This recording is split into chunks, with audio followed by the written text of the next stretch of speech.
হরে কৃষ্ণ কৃষ্ণ কৃষ্ণ হরে হরে, হরে রাম রাম রাম। আমি পড়ছি শ্রী ভগবদ গীতা যথাযথ অষ্টাদশ অধ্যায় মুখ্য যোগ শ্লোক নাম্বার 1।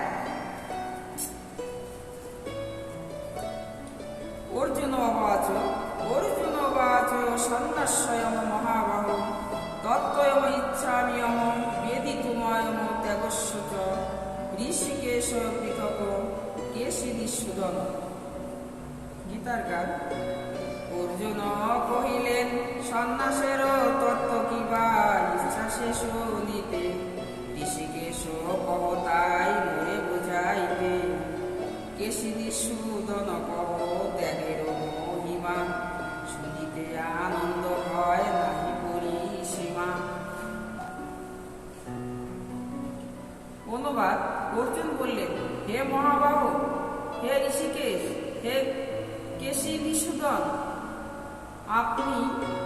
আমি সন্ন্যাস ও ত্যাগের তত্ত্ব পৃথকভাবেই জানতে ইচ্ছা করি। তাৎপর্য। প্রকৃতপক্ষে ভগবদ গীতার 17টি অধ্যায়ের সমাপ্ত।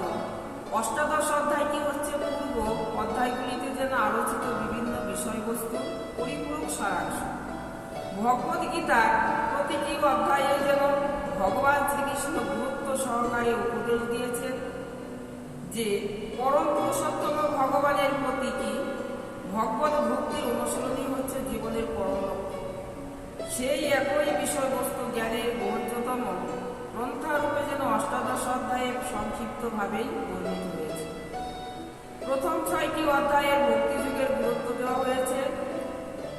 যোগী নাস্বামী আমার সর্বেশ্বর, সমস্ত যোগীদের মধ্যে যেন যিনি সর্বদাই তার অন্তরে আমাকেই চিন্তা করেন, তিনি হচ্ছেন শ্রেষ্ঠ।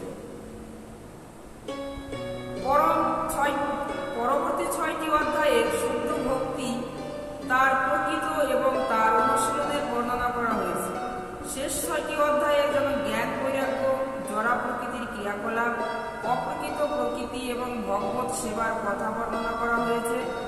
সিদ্ধান্ত করা হয়েছে যে পরমেশ্বর ভগবানের উদ্দেশ্যে সমস্ত কর্মের অনুষ্ঠান করা উচিত। যিনি অং তৎ সৎ শব্দগুলি দ্বারা প্রকাশিত হয়েছেন, তাই যেন পরম পুরুষোত্তম শ্রী বিষ্ণুকেই নির্দেশ করে। ভগবদ গীতার 3য় পর্যায়ে দেখানো হয়েছে যে ভগবত ভক্তি অনুশীলন ছাড়া আর কিছুই যেন জীবনের চরম লক্ষ্য এবং নয়। পূর্বতম আচার্যগণের দ্বারা এবং ব্রহ্মসূত্র এবং বেদান্ত সূত্রের উদ্ধৃতি সহকারে যা প্রতিপন্ন হয়েছে, কোনো নির্বিশেষবাদীরা মনে করেন যে বেদান্ত সূত্র জ্ঞানের এক শ্রেণীর অধিকার কেবল তাদেরই আছে। কিন্তু প্রকৃতপক্ষে বেদান্ত সূত্রের উদ্দেশ্য হচ্ছে ভগবত ভক্তি হৃদয়ঙ্গম করা, কারণ ভগবান নিজেই হচ্ছেন বেদান্ত সূত্রের প্রণেতা এবং তিনিই হচ্ছেন যেন বেদান্ত বেতা। সেই কথা 15দশ অধ্যায়ে বর্ণনা করা হয়েছে। প্রতিটি শাস্ত্রের প্রতি যেন বেদের প্রতিপাদ্য বিষয় হচ্ছে যেন ভগবত ভক্তি।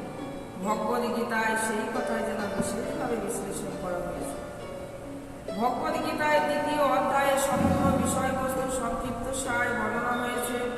তেমনি যেন অষ্টাদশ অধ্যায়েও সমস্ত উপদেশের সারমর্ম বর্ণনা করা হয়েছে। বৈরাগ্য এবং জড়া প্রকৃতির 3 গুণের ঊর্ধ্বে হচ্ছে চিন্ময় স্তরে অধিষ্ঠিত হওয়ার জীবনের পরম উদ্দেশ্য বলে নির্দেশিত হয়েছে। ভগবদ গীতায় 2টি পৃথক বিষয়বস্তু ত্যাগ এবং সন্ন্যাস সম্বন্ধে অর্জুন স্পষ্টভাবে জানতে চাইছে। এভাবেই তিনি এই 2টি শব্দের অর্থ সম্বন্ধে যেন জিজ্ঞেস করছে। ভগবানকে সমাধান করে এখানে যে 2টি শব্দ ঋষিকেশ এবং কেশিনিষূদন ব্যবহার করা হয়েছে তা যেন তাৎপর্যপূর্ণ। ঋষিকেশ হচ্ছেন সমস্ত ইন্দ্রিয়ের অধিপতি শ্রীকৃষ্ণ, যিনি আমাকে যেন মানসিক শান্তি লাভের জন্য সব সময় যেন সাহায্য করেন। অর্জুন তাকেই যেন অনুরোধ করেছেন সবকিছুর সার মর্ম এবং এমনভাবে বর্ণনা করতে যাতে তিনি তার মনের সাম্য ভাব বজায় রেখে অবিচলিত চিত্ত হতে পারেন। তবু তার মনে যেন সন্দেহ রয়েছে এবং সন্দেহকে সবসময় যেন অসুরের সঙ্গে তুলনা করা হয়।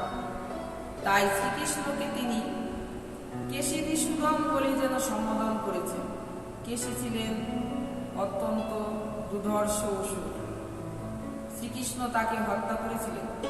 এখন অর্জুন প্রত্যাশা করছেন যে তার মনের সন্দেহরূপী অসুরটিকেও যেন শ্রীকৃষ্ণ নাশ করবে। হরে কৃষ্ণ কৃষ্ণ কৃষ্ণ হরে হরে, হরে রাম